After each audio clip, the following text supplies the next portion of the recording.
네, 안녕하세요. 아는 손해사정사, 손해사정사 박효상입니다. 반갑습니다. 예, 오늘은 아름다운 수원 성곽을 배경으로 이렇게 좀 촬영하게 됐는데요. 오늘 좀 드리고 싶은 얘기가, 제가 이제 늦은 나이에, 다소 좀 늦은 나이에 인생 2막의 길인 손해사정사 일을 시작하게 됐습니다. 그래서 그렇게 고민하게 된 과정하고, 이러이러한 분들은 꼭 손해사정사를 좀 준비를 하고, 꼭 손해사정일 뿐만이 아니고, 전문직이든 안 그러면 인생 2막을 준비할 수 있는 자기의 특화된 일이나 업종을 찾아서 했으면 좋겠다라는 제 경험담을 좀 말씀을 드려보려고 이렇게 이제 카메라를 찍게 됐습니다. 20년이죠. 그러니까 지금부터 4년 전에요. 4년 전에 이 코로나가 이렇게 좀 발병을 해서 이 사회적인 활동이나 모임이나 이런 것들이 상당히 좀 위축되고 제대로 만나기 힘든 조건이 있었습니다. 저도 이제 그전에는 이렇게 회사 생활뿐만이 아니고 상당히 좀 많은 사회단체 활동이랄까 종교 활동들, 그 친목계, 계모임, 동호회 활동들을 많이 했습니다. 그리고 매주 주말에는 우리 그 산악회에서 이제 산행도 이렇게 하고요. 그러다가 20년 이 코로나를 접어들면서 그런 활동들이 굉장히 위축되고 활동을 제대로 못하게 됐습니다. 그런 와중에 제가 이제 그 지인들, 그러니까 제가 이제 그 당시에 우리가 일상적으로 얘기하는 이제 우리 나이로는 55세였어요. 그래서 이제 55세 이 나이라는 게 다들 아시겠지만 직장 다니는 친구들은 좀 은퇴 이후에 뭘 할 것인가 이런 고민들을 좀 많이 하고 그런 것들이 좀 만나더라도 좀 대화가 되던 시기였어요. 그래서 이제 연금을 또 얼마 받고 이렇게 이제 논의할 때인데 어느 날 친구들하고 이제 이 산행을 하는데 제가 직장 생활이라고는 8년밖에 못했어요. 그리고 계속 이렇게 자영업 아닌 자영업 위주의 좀 이 기계 자동화 제조업을 하게 됐거든요.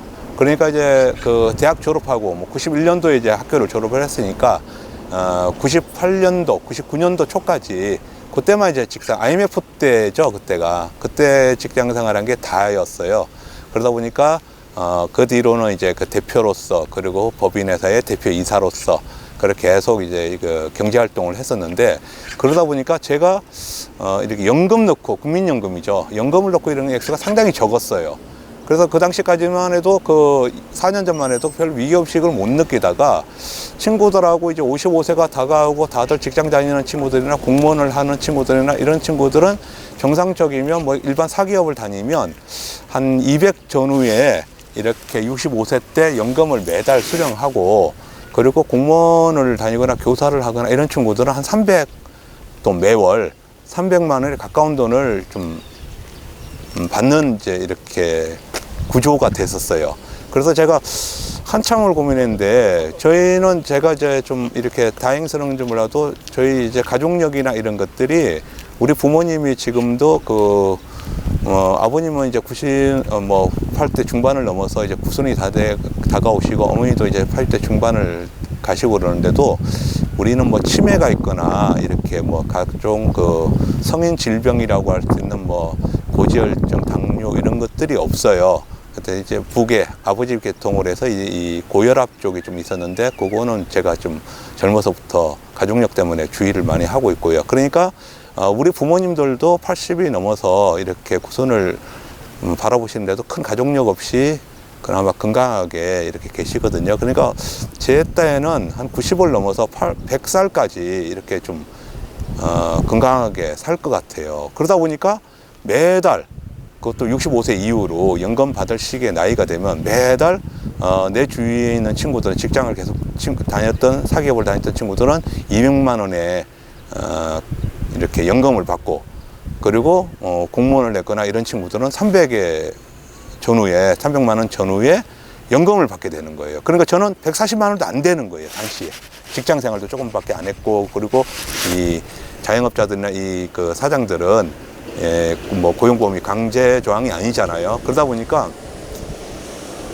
그 친구들하고 이 상호 제가 뭐 그렇다고 이 자영을 한다고 해서 대단히 모아놓은 돈도 없고 겨우 뭐 애들 가지고 먹고 살면서 집 한 채 있는 게 다고 그런 좀 위기감에서 더 늦기 전에 뭘 좀 해봐야겠다. 뭘 전문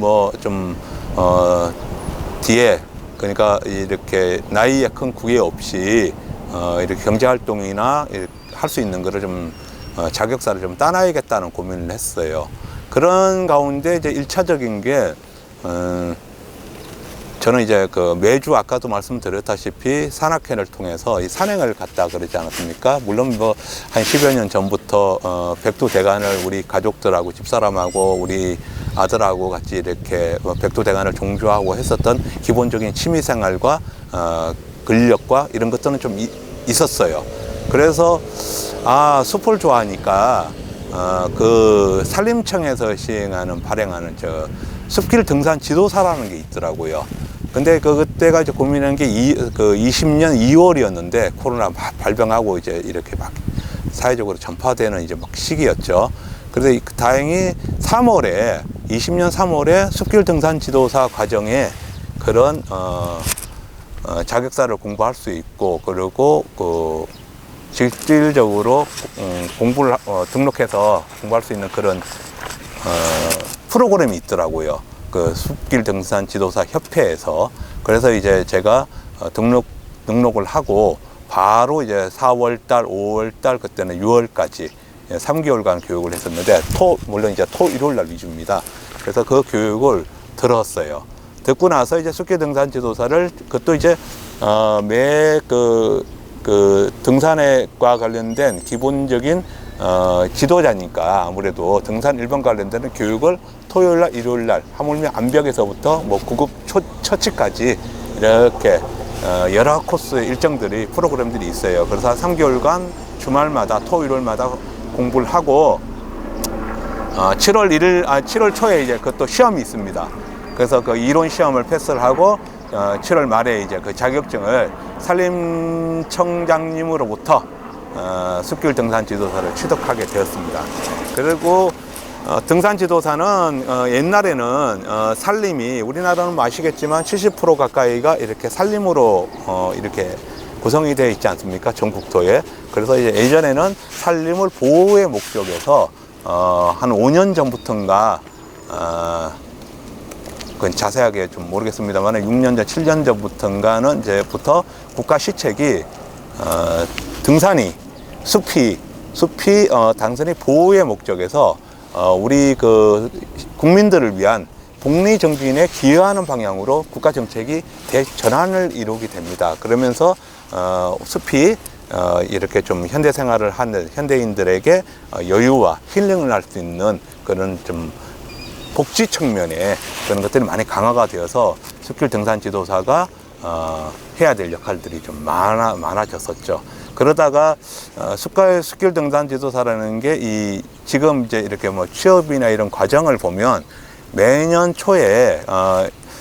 이제 연초에 보면 1월달, 2월달 이때 보면 지자체별로나 안 그러면 국립공원 관리공단이나 이런 데서 이렇게 우리가 쉽게 생각하면 산불 방지 요원들 있지 않습니까? 그런 이제 요원을 한시적으로 단기식으로 6개월, 10개월 과정에 이렇게 뽑기도 하고 그리고 산림을 보호하고 산림의 수목이나 이런 거 그리고 산길의 데크나 이런 것들을 좀 관찰하고 그리고 훼손된 거를 좀 체크하는 그런 요원들을 좀 뽑기도 합니다. 그래서 그런 것들이 각 지자체별로 1, 2월 달 되면 많이 이렇게 공고가 나와요. 그래서 숲길 등산 지도사들이 거기를 이제 신청을 하고 응시하면 뭐 짧게는 6개월, 그리고 길게는 10개월 이렇게 한시적으로 해서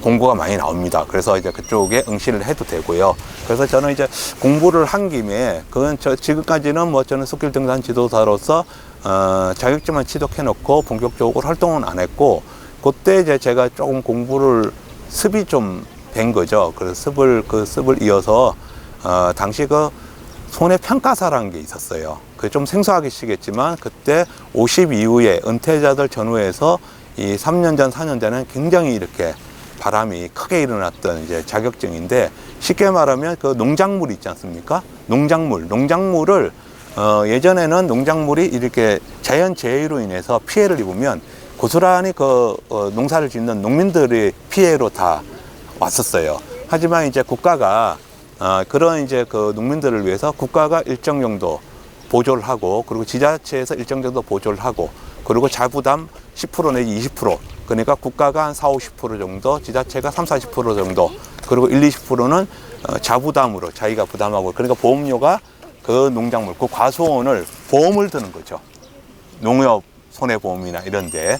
그러니까 이제 보험을 드는데, 만약에 보험금이 10만 원이 나왔다, 그럼 국가가 한 대략적으로 4~5만 원, 그리고 지자체에서 3~4만 원, 그리고 자기가 1~2만 원, 이렇게 해서 10만 원의 보험료를 국가나 지자체가 지원해 주는 그런 농작물 재보험이 있었어요. 그래서 그거를 농작물이 피해를 입었을 때 그 손해액을 평가해 주고, 그리고 그 산정해 주는 그런 역할을 손해평가사가 하는 거였어요.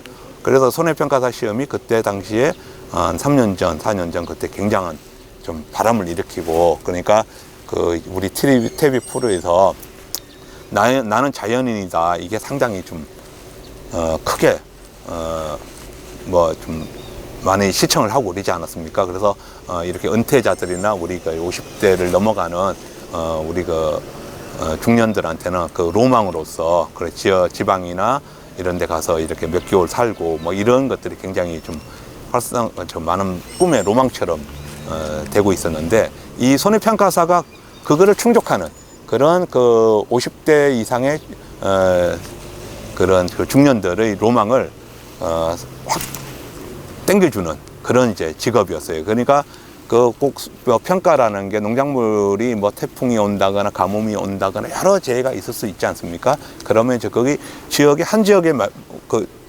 안주하는 게 아니죠.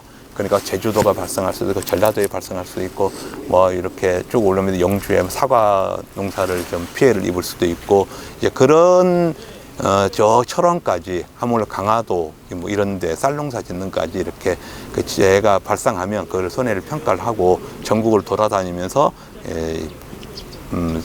사정을 평가를 해주는 그런 이제 직업이었어요. 그런데 이제 그 시험을 제가 한 1년여, 2년 가까이 준비를 했던 것 같아요. 물론 이제 회사를 경영하면서요, 물론 제조업을 일을 하면서, 물론 되게 활성화되게 준비를 하지 않았습니다만, 이 제조업이.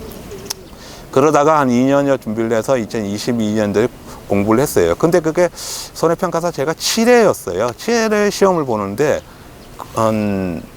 너무 그때 그 당시만 해도 손해평가사가 전국적으로 1000명이었는데, 쉽게 말하면 한 1000명이 한 100일 일하고, 뭐 태풍이 얼만큼 오고 자연재해가 얼만큼 생기냐에 따라서 차이는 있겠습니다만은 100일 정도 일하고 한 4천만 원 정도 이렇게 수입이 발생됐었어요. 근데 이제 그 7회 시험에 이 변별력이 이제 그 출제하시는 주관처에서 변별력 실패를 봤어요. 그래서 그 상대평가니까, 절대평가 60점 이상은 모두가 이제 합격하는 그 절대평가인데, 60점 넘는 분들이 2,000명이 넘게 발생했어요. 그러니까 1000명에서 그때 2,000명, 갑자기 손해평가사가 3,000명 이상이 된 거죠. 그러니까 이제 그런 과정을 보면서, 이것도 좀 별 이렇게 재미가 없겠구나. 그래서 좀 공부를 한 거니까, 제가 그 농작물 손해평가사가 농작물에 대한 손해 사정을 하는 것이라면, 손해평가를 하는 것이라면, 이게 보편 타당한 이제 이 사람들의 신체나 이런 데 대한 손해 사정을 할 수 있는, 손해평가를 할 수 있는 그런 게 이제 눈에 보이더라고요. 그게 이제 손해사정사였어요. 그래서 이제 22년부터 바로 이제 그 손해사정사를 이제 공부를 하게 됐습니다. 그래서 손해사정사는 조금 차원이 틀린데요. 주위에서도 좀 뭐 우리 자식도 그렇고 상당히 좀 이게 젊은 친구들, 학교 졸업한, 대학 졸업한 20대 친구들도 많이 응시를 하고, 그렇기 때문에 상당히 좀 어려운 시험이다. 아빠가 이제 헛공부할 수 있고, 이렇게 시간만 낭비할 수 있다, 이러면서 주위에서 뭐 가족들도 그렇고 우려스럽게 생각을 하고, 주위에서도 많이 이렇게 좀 반대 아닌 네가 공부를 할 수 있겠느냐라는 생각을 많이 하고 많은 조언을 줬었어요. 하지만 뭐 이왕 한 거 한번 해보자 하는 심정을 가지고 이제 손해사정사 시험을 22년 초부터 이제 공부를 했던 거죠. 그러면서 22년도에 이제 제가 이제 1차, 그 1, 2차가 있는데 손해사정사가 1차 시험은 이제 객관식이라 그때는 쉽게 이제 좀 패스를 하고 그때 이제 2차를 보는데 2차 시험이 상당히 이 서술형식으로 그러니까 이제 물론 뭐 이 손해사정사 2차 과목에 대해서는 다음 기회가 되면 다시 한번 말씀을 드리고 2차 시험이 서술형으로 이렇게 장문을 해서 쭉 써내려가야 돼요. 그러니까 거의 4과목인데 그게 굉장히 어렵더라고요. 더군다나 저는 뭐 보험 관련해서 하물며 자동차 보험도 제가 안 들고 우리 집사람이 들고 뭐 이러면서 저는 뭐 보험료하고 보험금 차이도 모르고 솔직히 시험을 좀 봤었어요. 그러니까 교재만 이렇게 좀 몇 자 좀 외워서 그러니까 당연히 그렇게 본 시험이 합격을 했겠습니까? 그래서 22년도 1차 합격하고 2차 볼 때는 처참한 점수로 떨어졌죠. 그래도 이제 일단 눈을 뜬 거죠. 일단은 경험치를 쌓아서 그때는 23년도 준비할 때는 좀 본격적으로 좀 준비를 좀 체계적으로 준비를 했죠. 그래서 이제 그때 제가 뭐 아무래도 좀 전문 시험이다 보니까 체력이 좀 바탕이 돼야 될 것 같고 아무래도 엉덩이 앉아 있는 시간 그러니까 최소한 순수 학습 시간이 좀 늘려야 되겠다.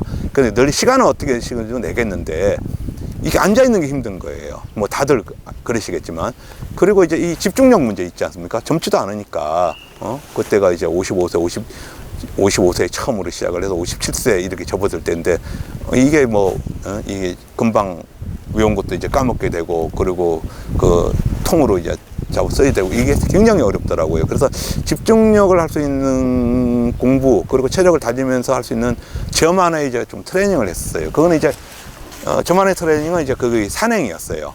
그러니까 이제 최소한 이제 한 2-3시간 이상 올라가는 산행들 그거를 제가 시험 보기 전까지도 꾸준히 주말마다 했던 것 같아요. 그러니까 올라가면서 무념무성이잖아요. 올라가면서 고개 푹 숙이고 뚜벅뚜벅 올라가면서 제 딴에 이제 집중력을 가지려고 거기에 이제 올라가는 한 걸음 한 걸음에 집중하려고 노력을 많이 했죠. 그러면서 그 수험 생활을 계속 같이 했었습니다. 그러면서 이제 체력도 많이 이렇게 좀 아무래도 앉아 있으려니까 체력전이니까 그런 부분도 많이 좀 강화를 하고 그러면서 어찌 해서 23년도에 한 1년여 뒤에 그때는 이제 좀 좋은 분들 만나고 좋은 또 가르침을 주는 우리 선생님들도 만나고 하면서 합격을 하게 됐습니다.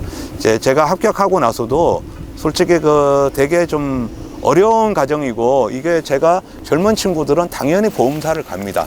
보험사 입사를 원수사를 입사를 하든지 안 그러면 보험 원수사가 이런 보상과 관련된 거를 외주업체 즉 서베이 회사에 이렇게 넘겨서 사정을 하고 그런 사정 이 손해액을 이 사람이 다쳤다 이 사람이 재해를 입었다 안 그러면 이 사람이 이분이 어떤 피해를 봤다 이런 거를 할 수 있는 법적인 토대는 손해사정사만이 할 수 있는 거거든요.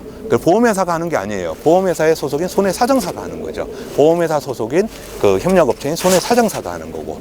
그래서 이제 저는 이제 회사로 들어가기보다는 이렇게 많은 분들이 제가 보험을 어떻게 든지도 모르고 자기가 보험 든 금액뿐만이 아니고 내가 어떻게 했을 때 이렇게 보상과 배상을 받을 수 있는 절차를 모르잖아요. 보험을 들었다고 해도 안 그러면 내가 배상 책임을 물린다고 해도 그분들이 알아야 뭘 청구를 할 건데 청구 자체도 모르는 거죠. 그래서 저는 이제 큰 그 합격을 하면서 이 좀 원대한 꿈이랄까 원대한 나만의 슬로건이 보험 소비자를 위한 좀 손해사정사가 되자 해서 이제 저는 보험사 편을 소속의 보험사에 들어간 보험사를 위한 손해사정이 아닌 소비자를 위한 그리고 보험을 들고 피해를 입은 우리 개개인의 그런 일반인들을 위한 손해사정업을 이렇게 하겠다는 마음을 가지고 이렇게 지금은 열심히 유튜브도 찍고 많은 사람들이 알리려고 노력하고 있습니다. 예, 그러면 다음에 제가 뭐 손해사정사가 어떤 일을 하는 것이며 이런 거에 대해서 구체적으로 다음에 또 말씀드리는 걸 하고 오늘 두서없이 이렇게 좀 말씀을 드리겠습니다. 다음에 또 뵙겠습니다. 고맙습니다.